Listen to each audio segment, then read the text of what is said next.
And as a result of having a false sense of identity, we act in a way that is inappropriate to our natural environment. And when that inappropriate way of action is magnified by a very powerful technology, we swiftly begin to see the results of a profound discord between man and nature. As is well known, we are now in the process of destroying our environment as a result of an attempt to conquer it and master it. Our environment is not something other than ourselves. In assuming that it is, we have made a great mistake and are now paying the price for it.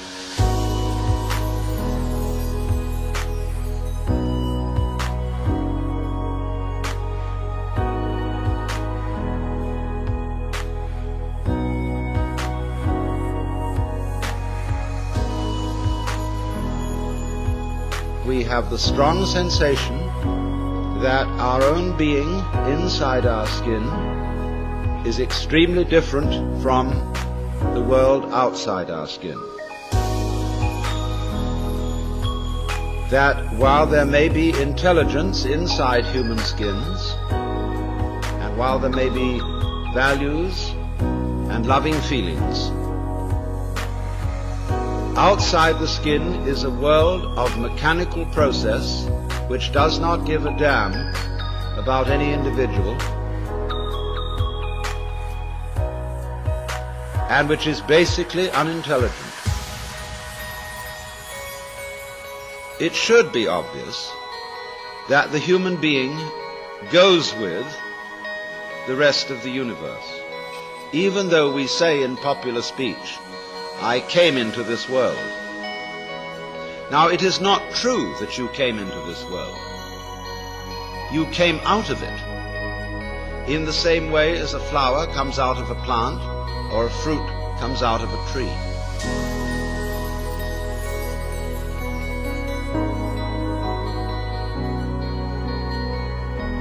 And as an apple tree apples, the solar system in which we live, and therefore the galaxy in which we live, and therefore the system of galaxies in which we live, that system peoples.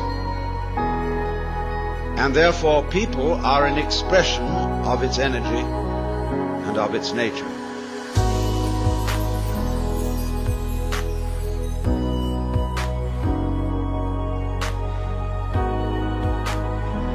If people are intelligent, and I suppose we have to grant that if, then the energy which people express must also be intelligent, because one does not gather figs from thistles and grapes from thorns.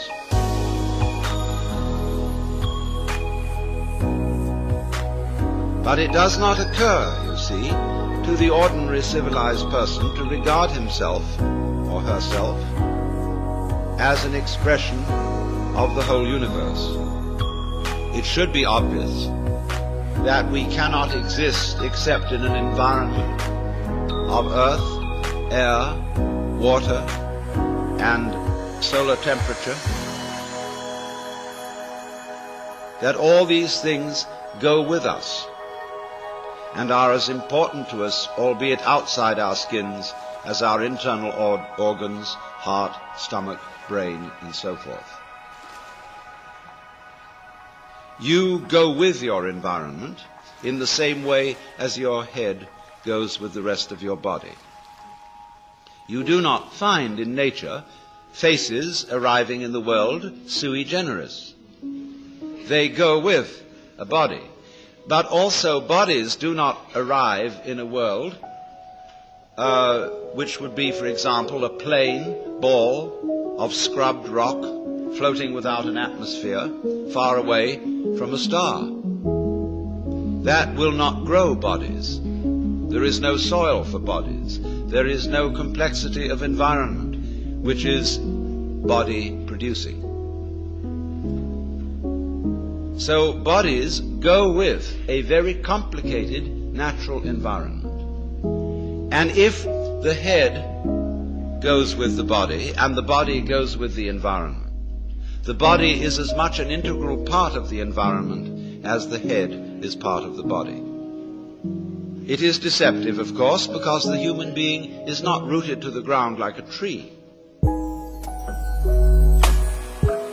A human being moves about and therefore can shift from one environment to another. But these shifts are superficial. The basic environment of the planet remains a constant.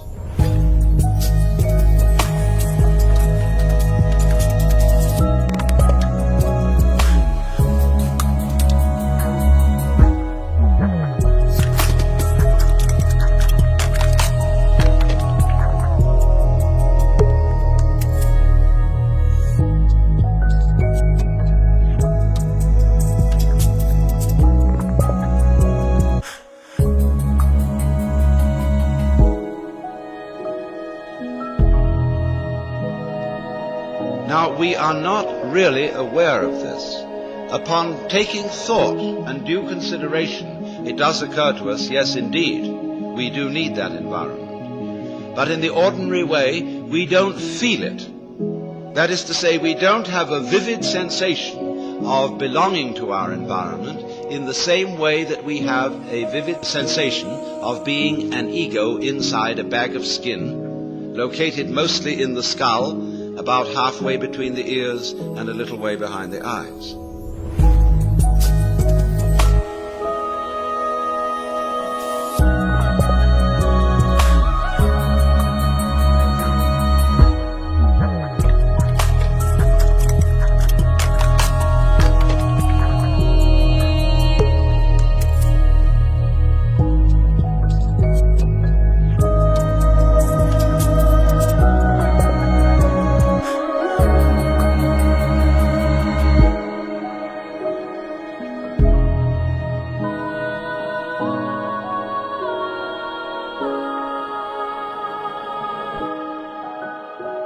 And it issues in these disastrous results of the ego, which, according to 19th century common sense, feels that it is a fluke in nature, and that if it does not fight nature, it will not be able to maintain its status as intelligent fluke. So the geneticists are now saying, and many others are now saying, that man must take the course of his evolution into his own hands. He can no longer trust the wiggly, random, and unintelligible processes of nature to develop him any further, but he must interfere with his own intelligence and through genetic alterations breed the kind of people who will be viable for human society, and that sort of thing. Now this, I submit, is a ghastly error, because human intelligence has a very serious limitation. It is a scanning system of conscious attention which is linear.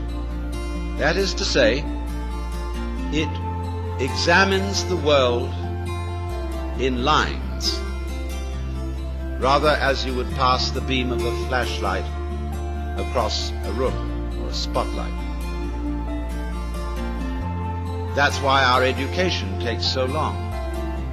It takes so long because we have to scan miles of lines of print.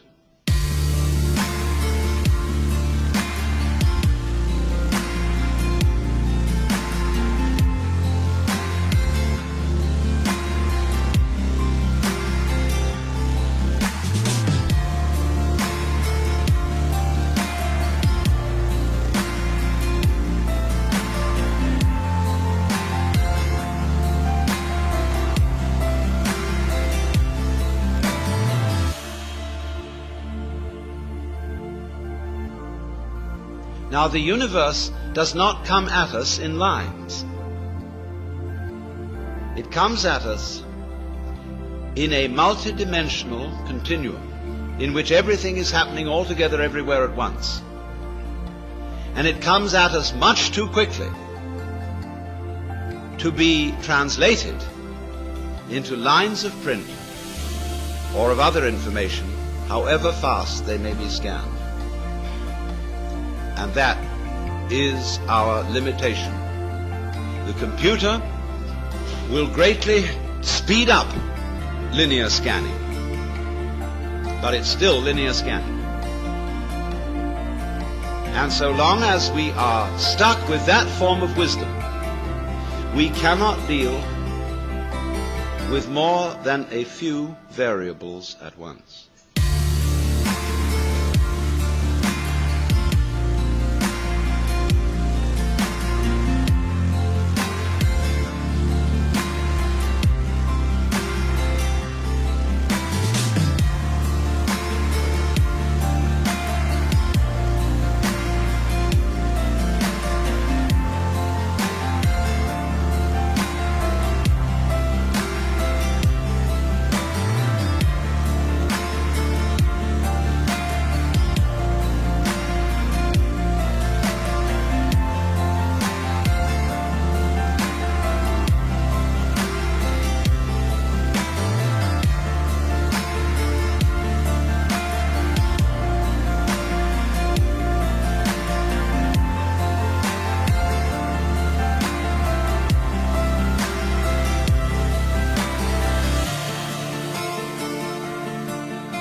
But the practical problems of human life deal with variables in the hundreds of thousands.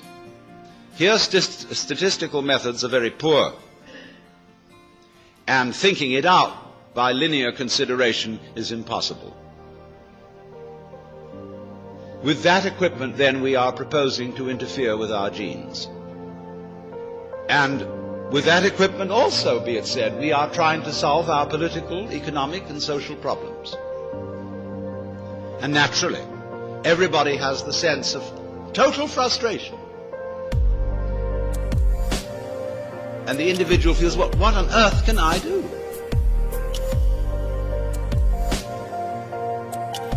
We do not seem to know a way of calling upon our brains, because our brains can handle an enormous number of variables that are not accessible to the process of conscious attention.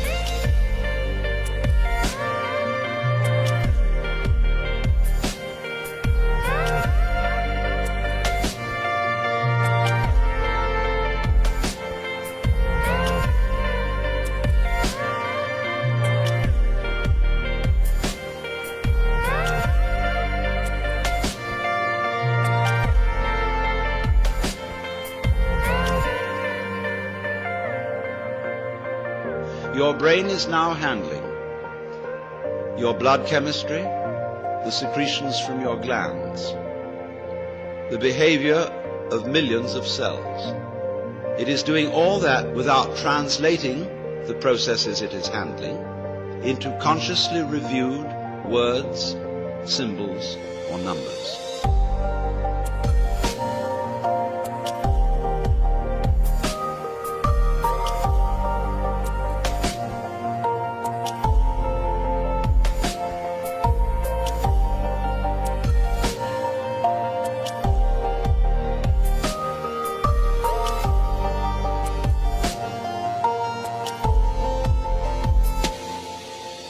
Now, when I use the word thinking, I mean precisely that process, translating what is going on in nature into words, symbols, or numbers.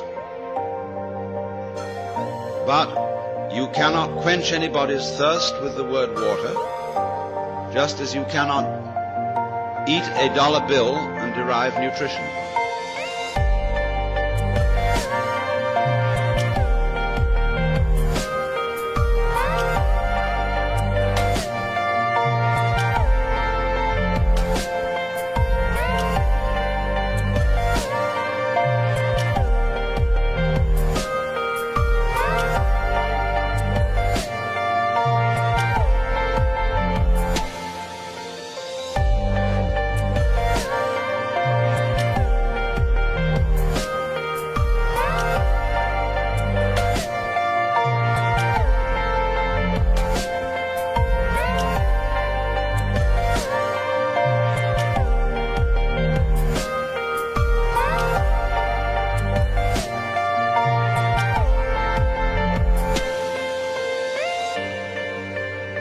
using symbols and using conscious intelligence, scanning, has proved very useful to us.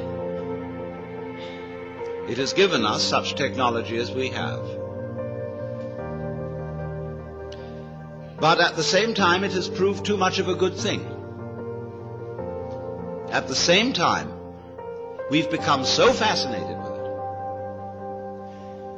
that we confuse the world as it is with the world as it is thought about, talked about, and figured about. That is to say, with the world as it is described. And the difference between these two is vast. And when we are not aware of ourselves, except in a symbolic way, we are not related to ourselves at all. We're like people eating menus instead of dinners.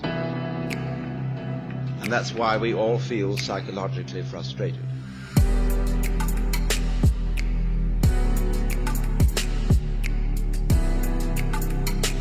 So then we get back to the question of what do we mean by I? Well, first of all, obviously, we mean our symbol of ourselves.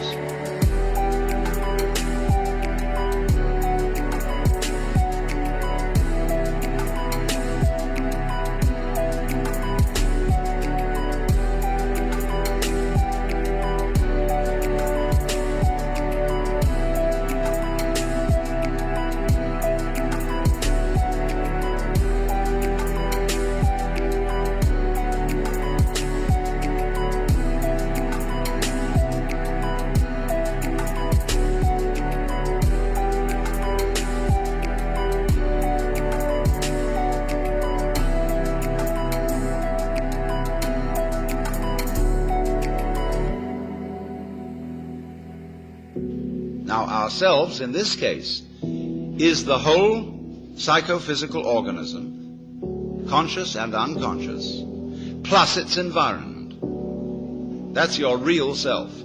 Your real self, in other words, is the universe as centered on your organism. That's you. What you do is also a doing of your environment. Your behavior is its behavior as much as its behavior is your behavior. It's mutual. We could say it is transactional. You are not a puppet which your environment pushes around. Nor is the environment a puppet which you push around. They go together. They act together. In the same way, for example, if I have a wheel, one side of it going down is the same as the other side of it going up.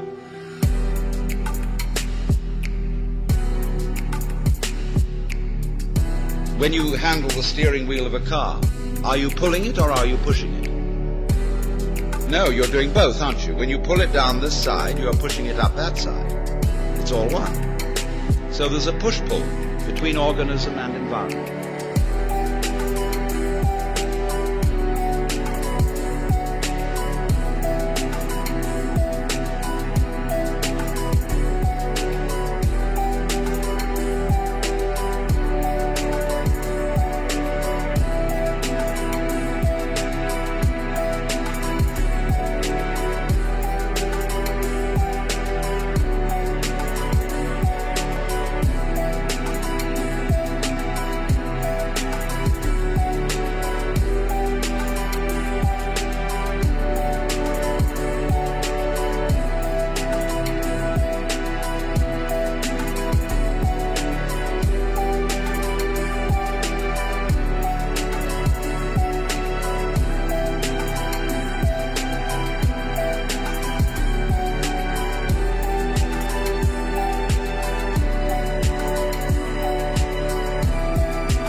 We are only rarely aware of this, as when in curious alterations of consciousness, which we call mystical experience, cosmic consciousness, an individual gets the feeling that everything that is happening is his own doing, or the opposite of that feeling, that he isn't doing anything, but that all his doings, his decisions and so forth, are happenings of nature. You can describe it in these two completely opposite ways, but you're talking about the same experience. You're talking about experiencing your own activity and the activity of nature as one single process. And you can describe it as if you were omnipotent like God, or as if it were completely deterministic and you hardly existed at all. But remember, both points of view are right. We'll see where that gets us.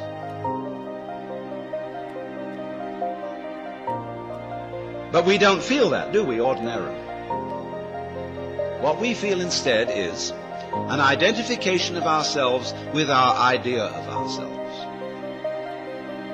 Or I would rather say, with our image of ourselves. And that's the person, or the ego.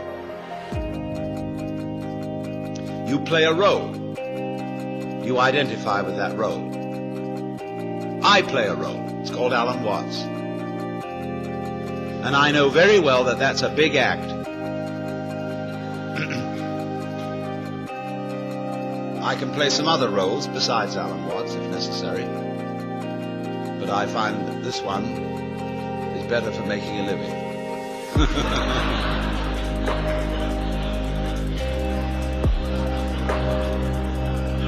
But I assure you it's a mask, and I don't take it seriously.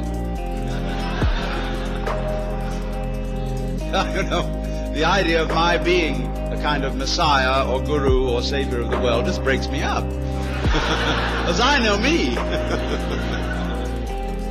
So it's very difficult to be holy in the ordinary sense. So I know I'm not there. But most of us are taught to think that we are whom we are called. And when you're a little child, and you begin to learn a role, and your parents and your peers approve of your being that. They know who you are. You're predictable. So you can be controlled. But when you act out of role and you imitate some other child's behavior, everybody points the finger and says, you're not being true to yourself. Johnny, that's not you, that's Peter. And so you learn to stay Peter, or to stay Johnny. But of course, you're not either. Because this is just the image of you. It's as much of you as you can get into your conscious attention, which is precious little. Your image of yourself contains no information about how you structure your nervous system. It contains no information about your blood chemistry. It contains almost no information about the subtle influences of society upon your behavior. It does not include the basic assumptions of your culture, which are all taken for granted and unconscious. And you can't find them out unless you study other cultures to see how their basic assumptions differ. It includes all kinds of illusions that you're completely unaware of, as, for example, that time is real, and that there is such a thing as a past, which is pure hokum. But nevertheless, all these things are unconscious in us, and they are not included in our image of ourselves. Nor, of course, included in our image of ourselves is there any information about our inseparable relationships with the whole natural universe. So, this is a very impoverished image. When you ask a person, what did you do yesterday? They'll give you a historical account of a certain number of events in which they participated and a certain number of things which they saw, used, or were clobbered by. But realize at once that this history leaves out most of what happened. In trying to describe what happens to me this evening, will never be able to describe it, because there are so many people here that if I were to talk about everyone whom I've seen, what they were wearing, what color their hair was, what sort of expressions they had on their faces, I would have to talk till doomsday. So instead of this rich physical experience, which is very rich indeed, I have to attenuate it in memory and description, saying, oh, I met a lot of people in Philadelphia. And there were men and there were women, and lots of them were young and some of them were old.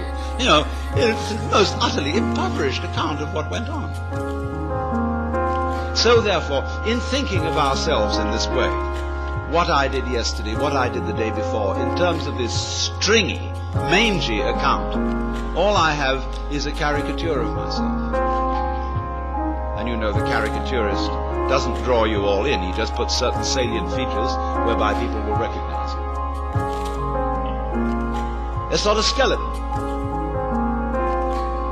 So we are, as it were, conceiving ourselves as a bunch of skeletons. And they got no flesh on them, just a bunch of bones. And no wonder we all feel inadequate. We're all looking for something, to the future, to bring us the goodie.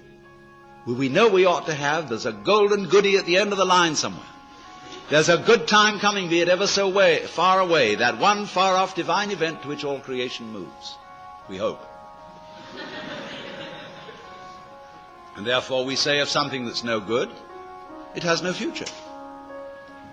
I would say it has no present. But everybody says it has no future. Now, here we are, as it were, psychically starved.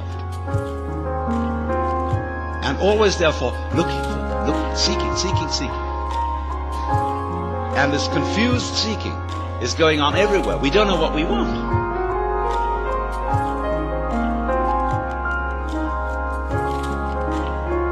Nobody knows what they want.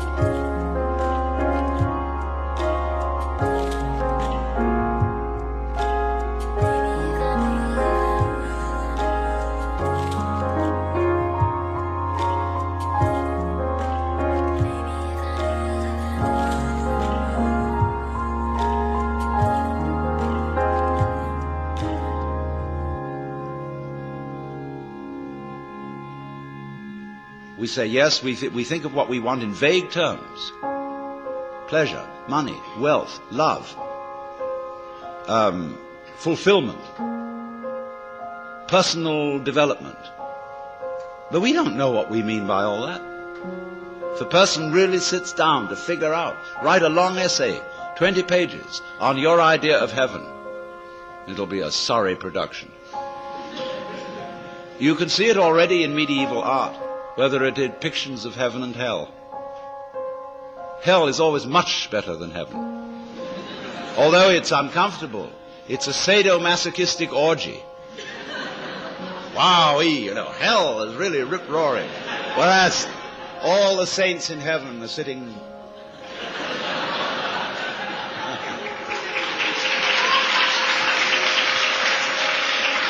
You know, very, very smug and demure, like they were in church. And you see also the multitudes of the saved. Instead of this writhing, wormy thing, you can see all their heads, which the artist has drawn to abbreviate them, just the tops of their heads in masses. They look like cobblestone street. Flattened out. So, what has happened then is this. That our I is an illusion. It's an image. And it is no more ourself than an idol is the Godhead.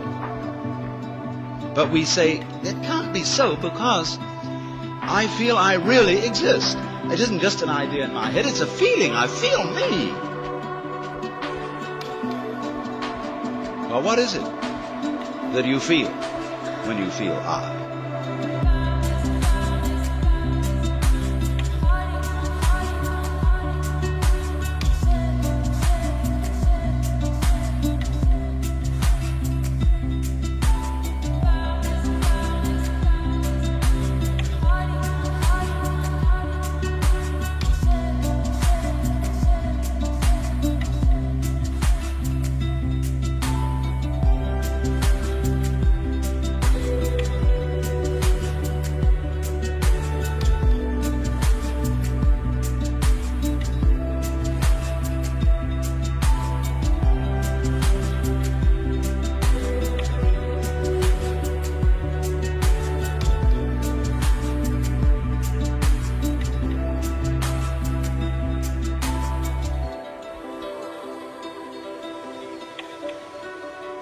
tell you. What do you do when somebody says, pay attention? What is the difference between looking at something and taking a hard look at it? Or between hearing something and listening intently? What's the difference? What's the difference between waiting while something goes on and enduring it? Why? The difference is this, that when you pay attention, instead of just looking, you screw up your face, you frown and stare. That is a muscular activity around here.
When you will, you grit your teeth or clench your fists. When you endure or control yourself, you pull yourself together physically, and therefore you get uptight.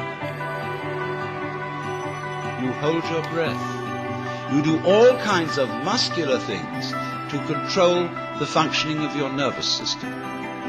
And none of them have the slightest effect on the proper operation of the nervous system. If you stare at things, you will rather fuzz the image than see them clearly. If you listen intently by concentrating on muscles round the ears, you will be so much attending to muscles here that you won't hear things properly.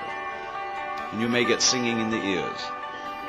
If you tighten up with your body to pull yourself together, all you do is constrict yourself. I remember in school, I sat next to a boy who had great difficulty in learning to read. And what they always say to children is, try. If you can't do something, you must try. So the boy tries. And what has he done? When he's trying to get out words, he grunts and groans as if he were lifting weights. And the teacher's impressed. The boy is really trying. Gives him B for effort. All he's doing...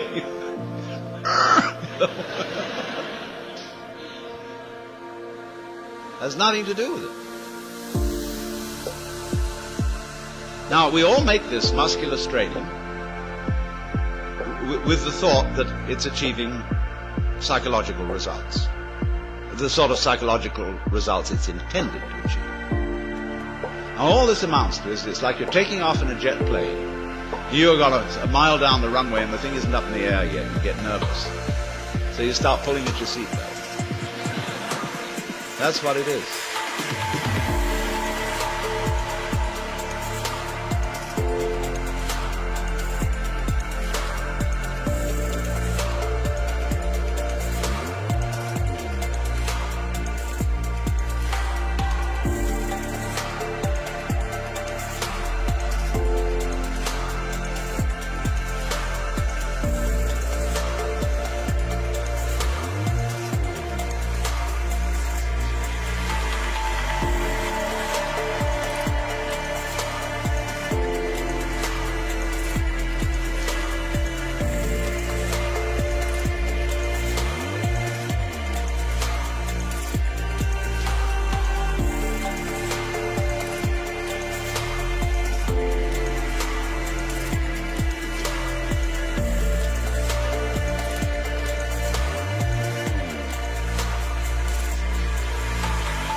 Now, that is a chronic feeling. We have it in us all the time, and it corresponds to the word I. That's what you feel when you say I. You feel that chronic tension. Because when an organ is working properly, you don't feel it. If you see your eye, you've got cataract. If you hear your ears, you've got singing in your ears, getting in the way of hearing. When you are fully functioning, you are unaware of the organ. When you're thinking clearly, your brain isn't getting in your way. Actually, of course, you are seeing your eyes in the sense that everything you see out in front of you is a condition in the optic nerves at the back of the skull.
But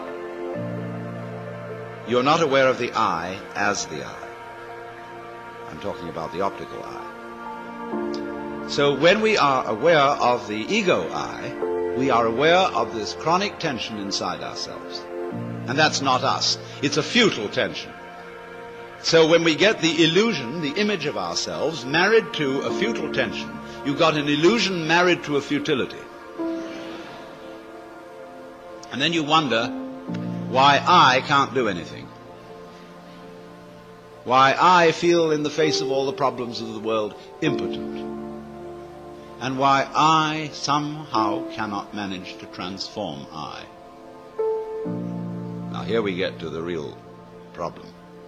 Because we're always telling each other that we should be different. Now, I'm not going to tell you that tonight. Why not? Because I know you can't be. Nor can I.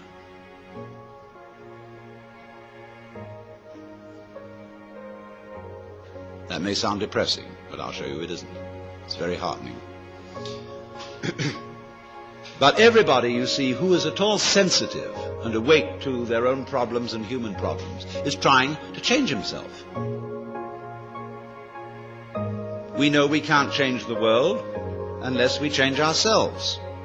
If we are all individually selfish, we're going to be collectively selfish.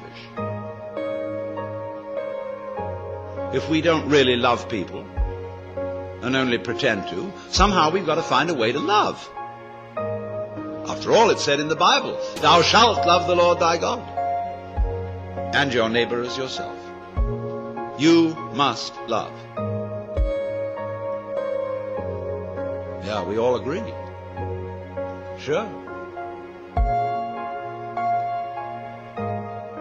But we don't. In fact, one psychologist very smartly asked a patient, with whom are you in love against?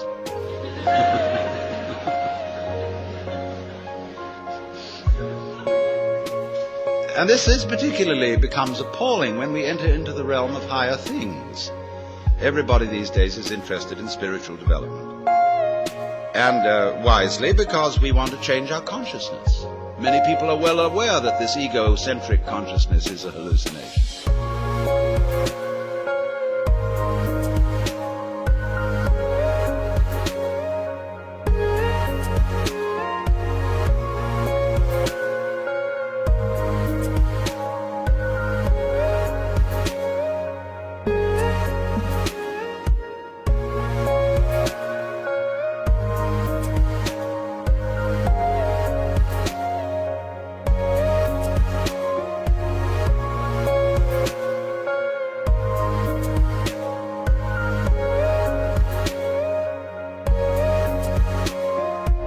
and that they presume it's the function of religion to change it.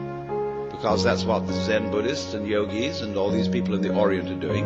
They're changing their state of consciousness to get something called satori, or mystical experience, or nirvana, or moksha, or what have you. And everybody around here is really enthused about that, because you don't get that in church. I mean, there have been Christian mystics, but the church has been very quiet about them. In the average church, all you get is talk.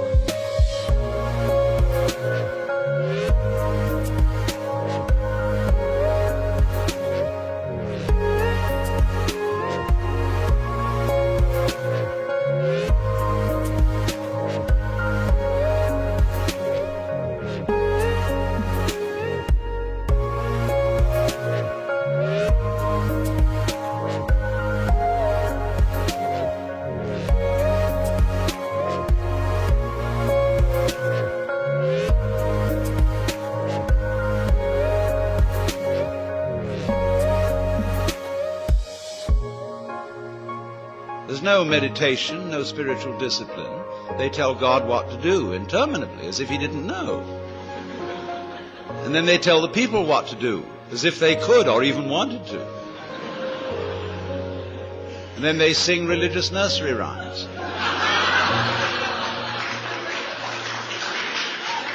And then, to cap it all, the Roman Catholic Church, which did at least have an unintelligible service, which was... which was, it was real mysterious and suggested vast magic going on. They went and put the thing into bad English. And they took away incense, and they became a bunch of Protestants, and the thing was just terrible. So now all these Catholics are at loose ends. As Claire Booth Luce put it, not to be a pun, but she said, it's no longer possible to practice contemplative prayer at Mass. Because you're being advised, exhorted, edified all the time. And it becomes a bore. Think of God listening to all those prayers. Talking about grieving the Holy Spirit. It's just awful. People have no consideration for God at all.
But in pursuing these spiritual disciplines, yoga and Zen and so forth, and also psychotherapy, there comes up a big difficulty. And the big difficulty is this. I want to find a method whereby I can change my consciousness. But therefore to improve myself. But the self that needs to be improved is the one that is doing the improving.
so I'm rather stuck. I find out the reason that I think I believe, say, in God, is that I sure hope that somehow God will rescue me. In other words, I want to hang on to my own existence. And I feel rather shaky about doing that for myself, but I just hope there's a God who will take care of it. Or, if I could be loving, I would have a better opinion of myself. I'd feel better about it. I could face myself, as people say, if I were more loving. So the unloving me, somehow, by some gimmickry, has to turn itself into a loving me, and this is just like trying to lift yourself off the ground with your own bootstraps. It can't be done. And that's why religion, in practice, mainly produces hypocrisy and guilt, because of the constant failure of these enterprises. People go and study Zen, and they come back and say, wow, getting rid of your ego is a superhuman task. I assure you it's going to be very, very difficult to get rid of your ego. You're going to have to sit for a long time, and you're going to get the sorest legs. Hard work. And all you wretched kids who think you're getting rid of your ego on pot or something or other, and easy yoga, you don't know what you're in for when it really comes down to the nitty-gritty. You know, the biggest ego trip going is getting rid of your ego.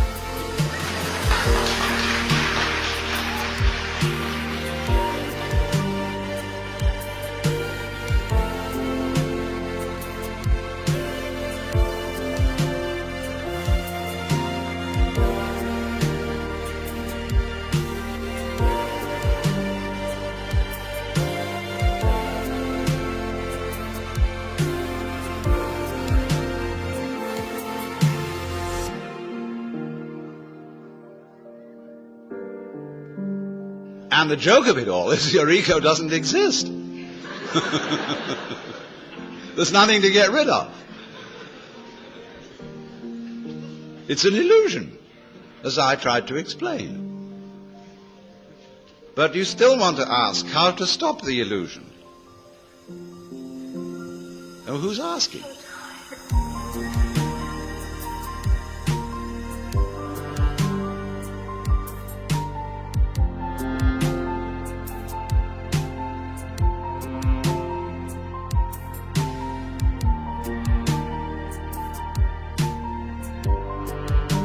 I mean, do you think, in the ordinary sense in which you use the word I, how can I stop identifying myself with the wrong me?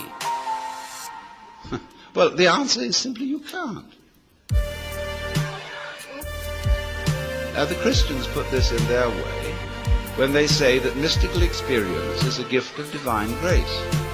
Man, as such, cannot achieve this experience. It is a gift of God, and if God doesn't give it to you, there's no way of getting it. Now that is solidly true. You can't do anything about it because you don't exist.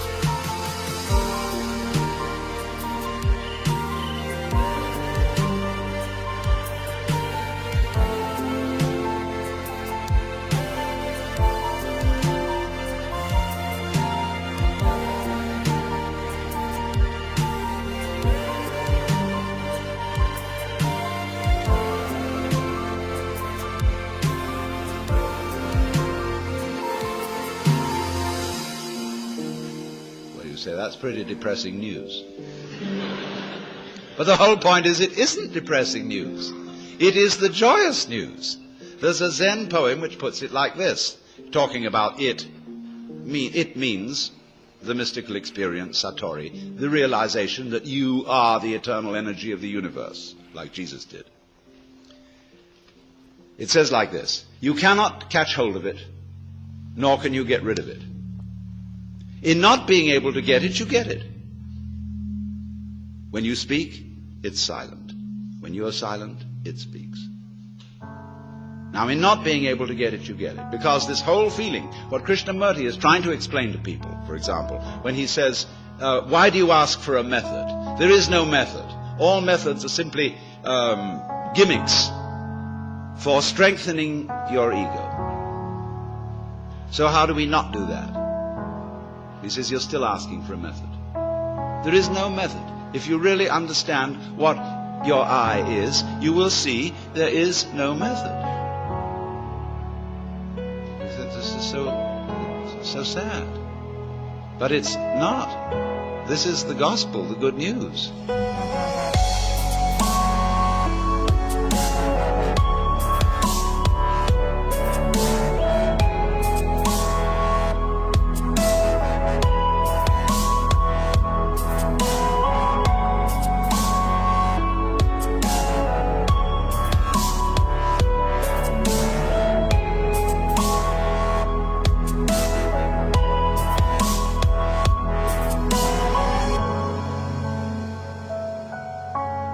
Because if you cannot achieve it, if you cannot transform yourself, that means that the main obstacle to mystical vision has collapsed.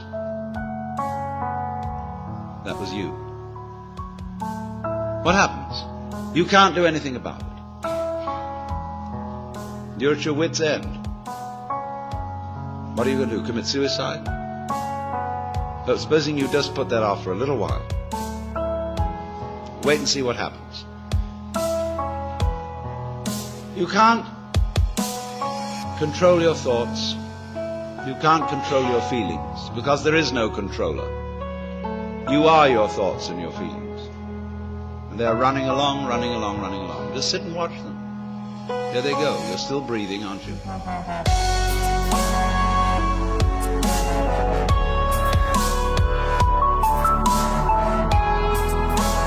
Still growing your hair? Are you doing that?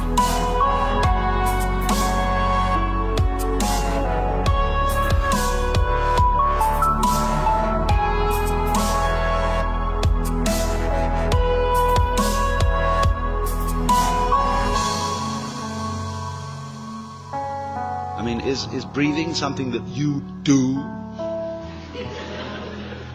Do you see, do you organize the operations of your eyes? Know exactly how to work those rods and cones in the retina? Do you do that? It's a happening. It happens. So you can feel all this happening. Your breathing is happening. Your thinking is happening. Your feeling is happening. Your hearing, your seeing. The clouds are happening across the sky. The sky is happening blue.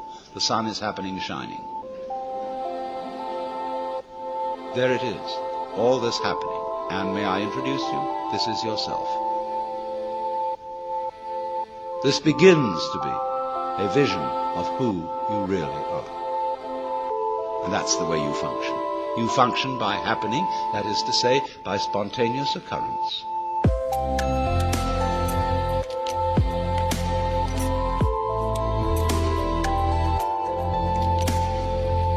And this is not a state of affairs that you should realize.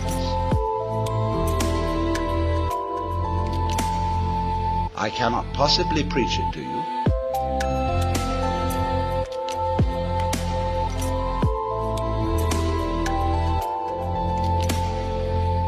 Because the minute you start thinking, I should understand that, this is the stupid notion again that I should bring it about, when there is no you to bring it about.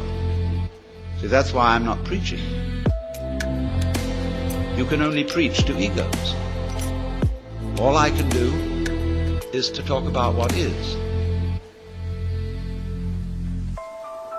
It amuses me to talk about what is because it's wonderful. I love it, and therefore I like to talk. If I get paid for it, then I make my living. And sensible people get paid for doing what they enjoy doing.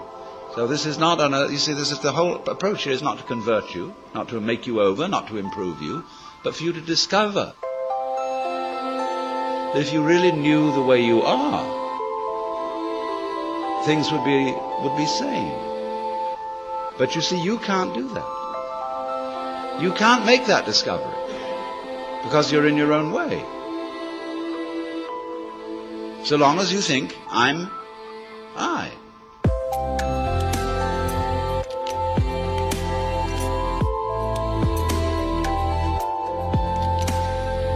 so long as that hallucination blocks it.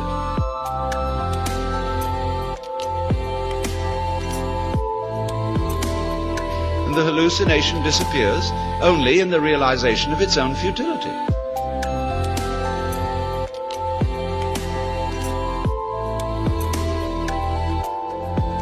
When at last you see you can't do it.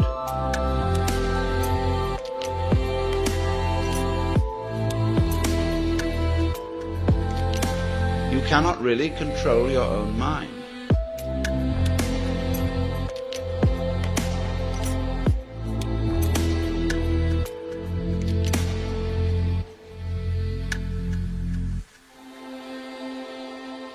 See, when we try to control the mind, a lot of yoga teachers try to get you to control your own mind, mainly to prove to you that you can't do it. There's nothing, a fool who persists in his folly will become wise. So what they do is they speed up the folly. And so you get concentrating. And you can have a certain amount of superficial and initial success by a process commonly called self-hypnosis. And you can think you're making progress. And a good teacher will let you go along that way for a while until he really throws you with one. Why are you concentrating? See, Buddhism works this way. Buddha said, if you suffer because you desire, and your desires are either unattainable or always being disappointed or something. So, cut out desire. So those disciples went away and they stamped on desire, jumped on desire, cut the throat of desire, and threw out desire. Then they came back and Buddha said, but you are still desiring not to desire. They wondered how to get rid of that. So when you see that that's nonsense, there naturally comes over you a quietness. In seeing that you cannot control your mind, you realize there is no control. What you took to be the thinker of thoughts is just one of the thoughts.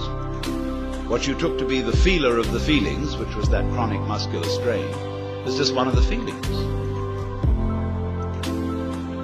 What you took to be the experiencer of experience is just part of the experience. So there isn't any thinker of thoughts, feeler of feelings. We get into that bind because we have a grammatical rule that verbs have to have subjects. And the funny thing about that is that verbs are processes and subjects are nouns, which are supposed to be things. How does a noun start a verb? How does a thing put a process into action? Obviously it can't. But we always insist that there is this subject called the knower. And without a knower, there can't be knowing. Well, that's just a grammatical rule. It isn't a rule of nature. In nature, there's just knowing. Like you're feeling it.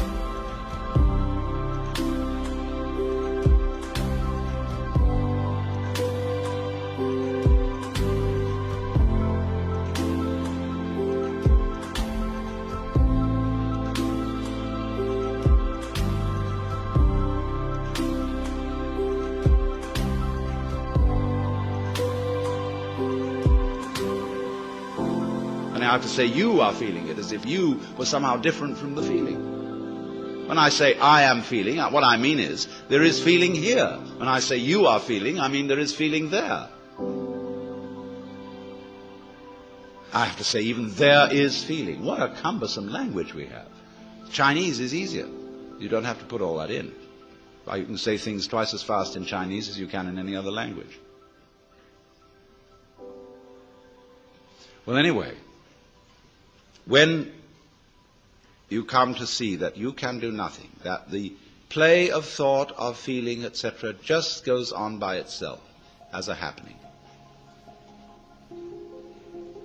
then you are in a state which we will call meditation. And slowly, without being pushed, your thoughts will come to silence. That is to say, all the verbal, symbolic chatter going on in the skull. Don't try and get rid of it, because that will again produce the illusion that there's a controller. Just, it goes on, it goes on, it goes on, and finally it gets tired of itself and bored and stops. And so then there's a silence. And this is a deeper level of meditation. And in that silence, you suddenly begin to see the world as it is. And you don't see any past. You don't see any future.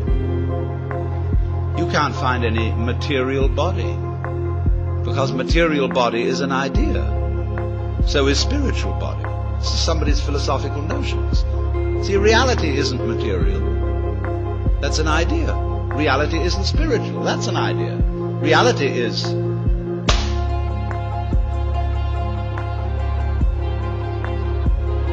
So, we find, if I've got to put it back into words, that we live in an eternal now.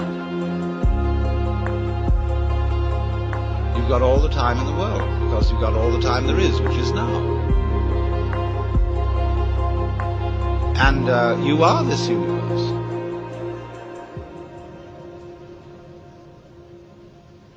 This is therefore to say that the transformation of human consciousness through meditation is frustrated so long as we think of it in terms of something that I myself can bring about by some kind of wangle, by some sort of gimmick.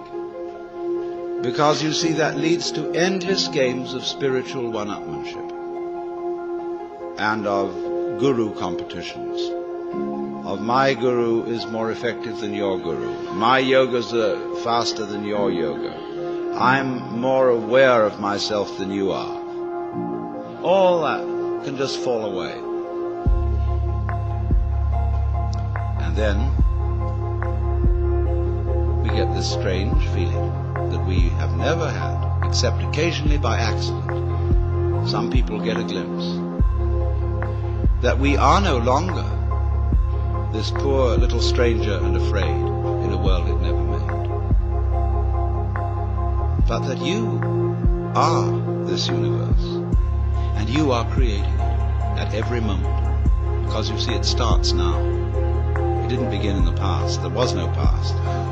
See, if the universe began in the past, when that happened, it was now. See, but it's still now.